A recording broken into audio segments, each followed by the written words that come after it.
ಮರವೊಂದು ರಸ್ತೆಗುಳಿದಂತಹ ಪರಿಣಾಮ ಕಾರ್ ಹಾಗೆ ಬೈಕ್ಗಳು ಜಖಮಾಗಿವೆ. ಟ್ರಾಫಿಕ್ ಪೊಲೀಸರ ಸಮಯ ಪ್ರಜ್ಞೆಯಿಂದ ಸ್ವಲ್ಪದಲ್ಲಿ ದುರಂತ ಸಂಭವಿಸುವುದು ತಪ್ಪಿದೆ. Madhavan park south end connect ಆಗುವಂತಹ ರಸ್ತೆ ಇದು. ಮಾಧವನ್ ಪಾರ್ಕ್ನಿಂದ ಸೌತ್ ಎಂಡ್ನ ಕನೆಕ್ಟ್ ಮಾಡುವಂತಹ ರಸ್ತೆಯಲ್ಲಾಗಿರುವಂತಹ ಅವಘಡ ಇದು. ನಿನ್ನೆಯಷ್ಟೇ ಮರದ ಕೊಂಬೆ ಬಿದ್ದು ರಸ್ತೆಯನ್ನ ಬ್ಲಾಕ್ ಮಾಡಲಾಗಿತ್ತು. ಮತ್ತದೇ ಮರದ ಇನ್ನೊಂದು ಕೊಂಬೆ ಬಿದ್ದು ಅವಾಂತರ ಸಂಭವಿಸಿದೆ. ಜಯನಗರ ಪೊಲೀಸ್ ಠಾಣಾ ವ್ಯಾಪ್ತಿಯಲ್ಲಿ ಇಂಥದ್ದೊಂದು ಘಟನೆ ನಡೆದಿದೆ. ಅದೃಷ್ಟವಶಾತ್ ಯಾವುದೇ ರೀತಿಯಾದಂತಹ ಪ್ರಾಣಾಪಾಯ ಸಂಭವಿಸಿಲ್ಲ. ಬಿಬಿಎಂಪಿ ಮಹಾ ನಿರ್ಲಕ್ಷ್ಯಕ್ಕೆ ಇದು ಬಹುಶಃ ಮತ್ತೊಂದು ಉದಾಹರಣೆ. ಹಳೆಯದಾಗಿರುವಂತಹ ಮರಗಳ ರೆಂಬೆ ಕೊಂಬೆಗಳನ್ನ ಕಟ್ಟು ಮಾಡುವುದಕ್ಕೆ ಸೂಚನೆಯನ್ನ ಪಾಲಿಕೆ ನೀಡಬೇಕಾಗಿತ್ತು, ನೀಡಿಲ್ಲ. ಅದರ ಪರಿಣಾಮ ಮತ್ತೆ ಮರದ ಕೊಂಬೆ ಧರೆಗುರುಳಿದೆ. ಪರಿಣಾಮ ಕಾರ್ ಹಾಗೆ ಬೈಕ್ಗಳು ಜಖಮ್ಮಾಗಿದ್ದಾವೆ ಎನ್ನುವಂತಹ ಮಾಹಿತಿ ಲಭ್ಯವಾಗ್ತಾ ಇದೆ. ಆ ದೃಶ್ಯಗಳನ್ನ ಗಮನಿಸ್ತಾ ಇದ್ದೀವಿ.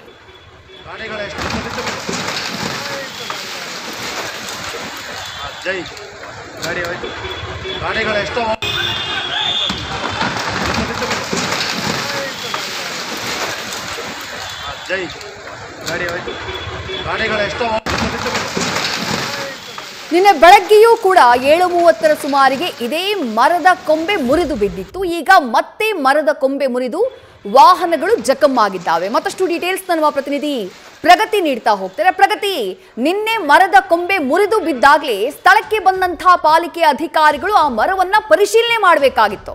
ಇವತ್ತು ಮತ್ತದೇ ಜಾಗದಲ್ಲಿ ಅದೃಷ್ಟವಶಾತ್ ಯಾವುದೇ ಪ್ರಾಣಾಪಾಯ ಸಂಭವಿಸಿಲ್ಲ. ಹೆಚ್ಚಿನ ಡೀಟೇಲ್ಸ್ ಏನ್ ಸಿಗ್ತಾ ಇದೆ ಪ್ರಗತಿ? ನೀವು ಹೇಳಿದಾಗೆ 100% ಕರೆಕ್ಟ್ ಅದು. ಯಾಕಂದ್ರೆ ಬಿಬಿಎಂಪಿಯ ಅರಣ್ಯ ವಿಭಾಗದ ಅಧಿಕಾರಿಗಳು ಸ್ಥಳಕ್ಕೆ ಬಂದಂತಹ ಸಂದರ್ಭದಲ್ಲಿ ನಿನ್ನೆ 7:30ಗೆ ಒಂದು ಮರದ ಕೊಂಬೆ ಬಿದ್ದಿರುತ್ತೆ. ಅದನ್ನ ತೆರವು ಮಾಡೋದಕ್ಕೆ ಅವ್ರು ಬರೋದೇ 10 ಗಂಟೆಗೆ. ನಾವು ಸ್ಥಳಕ್ಕೆ ಹೋಗಿ ಪ್ರತ್ಯಕ್ಷ ವರದಿಯನ್ನ ಕೊಟ್ಟು ಅದೆಲ್ಲ ಆಗಿ ಟ್ರಾಫಿಕ್ ಪೊಲೀಸರು ಸಾಕಷ್ಟು ಬಾರಿ ಅವರಿಗೆ ಕಾಲ್ ಮಾಡಿ ಎಲ್ಲ ಸಮಸ್ಯೆಯನ್ನ ಹೇಳಿ ಅದಾದ್ಮೇಲೆ ಟ್ರಾಫಿಕ್ ಪೊಲೀಸರಿಗೆ ಟ್ರಾಫಿಕ್ ಕತೆ ಹೇಳಿ ಕೊನೆಗೆ 10 ಗಂಟೆಗೆ ಬರ್ತಾರೆ, ಮರ ತೆರವು ಮಾಡುವಂತಹ ಕೆಲಸ ಮಾಡ್ತಾರೆ. ಆ ಸಂದರ್ಭದಲ್ಲೂ ಕೂಡ ಟ್ರಾಫಿಕ್ ಪೊಲೀಸರು ಅವರಿಗೆ ಇನ್ನೊಂದು ಕೊಂಬೆ ಏನದು ಡೇಂಜರಸ್ ಸ್ಥಿತಿಯಲ್ಲಿದೆ ಅನ್ನುವಂಥದ್ದನ್ನ ಮನವರಿಕೆ ಮಾಡೋ ಪ್ರಯತ್ನ ಮಾಡಿದ್ರು ಕೂಡ ಇನ್ನೊಂದು ಟೀಮ್ ಬರುತ್ತೆ ಅಂತ ಕಾಗಕ್ಕ ಗೂಬಕ್ಕನ್ ಕತೆ ಹೇಳ್ಬಿಟ್ಟು ಇವತ್ತು ಹೋಗಿದ್ದಾರೆ, ನಿನ್ನೆ ಹೋಗಿದ್ದಾರೆ. ಆದ್ರೆ ಇವತ್ತು ನೋಡಿ, ಈಗ ಒಂದು ಸ್ವಲ್ಪ ಹೊತ್ತಿಗೆ ಮುಂಚೆ ಆಗಿರುವಂತಹ ಘಟನೆ ಇದು. ಅಕಸ್ಮಾತ್ ಏನಾದ್ರೂ ಟ್ರಾಫಿಕ್ ಪೊಲೀಸರು ಅವರು ಸಮಯ ಪ್ರಜ್ಞೆಯಿಂದ ರೋಡ್ ಅನ್ನ ಬ್ಲಾಕ್ ಮಾಡಿರ್ಲಿಲ್ಲ ಅಂತ ಹೇಳಿದ್ರೆ ಅಲ್ಲಿ ಸಾಕಷ್ಟು ವಾಹನಗಳು ಓಡಾಡ್ತಾ ಇರುತ್ತೆ. ಮಾಧವನ್ ಪಾರ್ಕ್ ಇಂದ ಸೌತ್ ಎಂಡ್ ವೃತ್ತದವರೆಗೂ ಕೂಡ ಸಿಕ್ಕಾಪಟ್ಟೆ ವೆಹಿಕಲ್ಸ್ ಗಳು ಓಡಾಡ್ತಾ ಇರುತ್ತೆ. ಅದ್ರ ಜೊತೆಗೆ ಈ ಮರ ಇದ್ದಂತಹ 10 ಮೀಟರ್ ಅಂತರದಲ್ಲೇ ಒಂದು ಖಾಸಗಿ ಆಸ್ಪತ್ರೆ ಕೂಡ ಇದೆ. ಅಲ್ಲೂ ಕೂಡ ಸಾಕಷ್ಟು ಪೇಷಂಟ್ಸ್, ರೋಗಿಗಳೆಲ್ಲರೂ ಕೂಡ ಕೂತಿರ್ತಾರೆ. ಅವರೆಲ್ಲರೂ ಕೂಡ ನ್ಯೂಸ್ ಪೋಸ್ಟ್ ಜೊತೆಗೆ ನಿನ್ನೆ ಮಾತನಾಡಿದ್ರು, ಯಾವ್ಯಾವ ರೀತಿ ಸಮಸ್ಯೆ ಆಗ್ತಿತ್ತು ಅನ್ನೋದನ್ನ ಕೂಡ ಹೇಳಿದ್ರು. ಸೊ ಅವ್ರ ತಲೆ ಮೇಲೆ ಏನಾದ್ರೂ ಬಿದ್ದಿದ್ರೆ ಅಥವಾ ಚಲಿಸ್ತಾ ಇದ್ದಂತಹ ವಾಹನಗಳ ಮೇಲೆ ಏನಾದ್ರೂ ಬಿದ್ದಿದ್ರೆ ಆಗ ಆಗುವಂತಹ ಅನಾಹುತಕ್ಕೆ ಯಾರು ಜವಾಬ್ದಾರಿ ಆಗ್ತಾ ಇದ್ರು? ಈಗ ಏನೋ ಕರ್ತವ್ಯವನ್ನ ಸರಿಯಾಗಿ ಮಾಡದೇ ಇರುವಂತಹ ಈ ಬಿಬಿಎಂಪಿ ಅಧಿಕಾರಿಗಳನ್ನೇ ಬ್ಲೇಮ್ ಮಾಡ್ಬೇಕೆ ಹೊರತು ಬೇರೆ ಯಾರನ್ನೂ ಕೂಡ ಬ್ಲೇಮ್ ಮಾಡೋದಕ್ಕೆ ಆಗ್ತಾ ಇರಲಿಲ್ಲ. ಸೊ ಸುದೈವವಶಾತ್ ಟ್ರಾಫಿಕ್ ಪೊಲೀಸರ ಸಮಯ ಪ್ರಜ್ಞೆಯಿಂದ ಯಾವುದೇ ರೀತಿ ಅನಾಹುತ ಸಂಭವಿಸಿಲ್ಲ. ಮುಂದೇನಾದ್ರೂ ಕೊನೆ ಪಕ್ಷ ಎಲ್ಲೆಲ್ಲಿ ಅಪಾಯಕಾರಿ ಮರ ಇದೆ ಅದನ್ನ ತೆರವು ಮಾಡುವಂತಹ ಕೆಲಸವನ್ನ ಮಾಡಬೇಕಾಗಿರುವಂತದ್ದು. ವಿದ್ಯಾ, ಪ್ರಗತಿ, ಎಷ್ಟು ವೆಹಿಕಲ್ಗಳು ಜಖಮ್ಮಾಗಿದ್ದಾವೆ ಪ್ರಗತಿ? ಸರಿಸುಮಾರು ನಮಗೆ ಗೊತ್ತಿರೋ ಹಾಗೆ ಆಸ್ಪತ್ರೆಯ ಮುಂಭಾಗದಲ್ಲಿ ಒಂದು ಸಾಕಷ್ಟು ಬೈಕ್ ಗಳನ್ನ ನಿಲ್ಸಿರ್ತಾರೆ.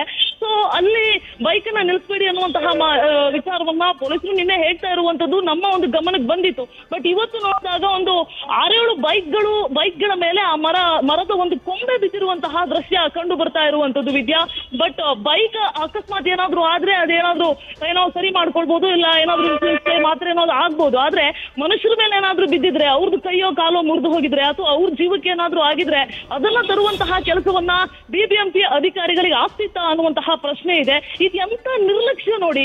ಬೀಳುತ್ತೆ ಅಂತ ಗೊತ್ತಿತ್ತು ಅವರಿಗೆ, ಬೀಳುತ್ತೆ ಅಂತ ಗೊತ್ತಿದ್ರು ಕೂಡ ಇನ್ನೊಂದು ಟೀಮ್ ಬಂದು ಕೆಲಸ ಮಾಡಿ ಹೋಗ್ತಾರೆ ಅಂತ ಹೇಳೋದಾದ್ರೆ ಇವರು ಬಿಬಿಎಂಪಿ ಅಧಿಕಾರಿಗಳು ಜನಸಾಮಾನ್ಯರ ತೆರಿಗೆ ತಗೊಳ್ತಾರೆ.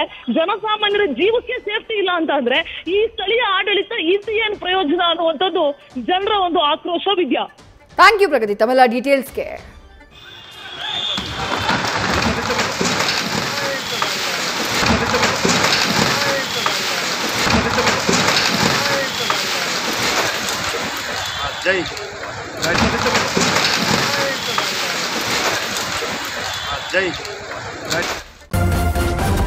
ನ್ಯೂಸ್ ಫಸ್ಟ್, ನಿರ್ಭೀತಿಯಿಂದ ನಿಮ್ಮ ಪರವಾಗಿ.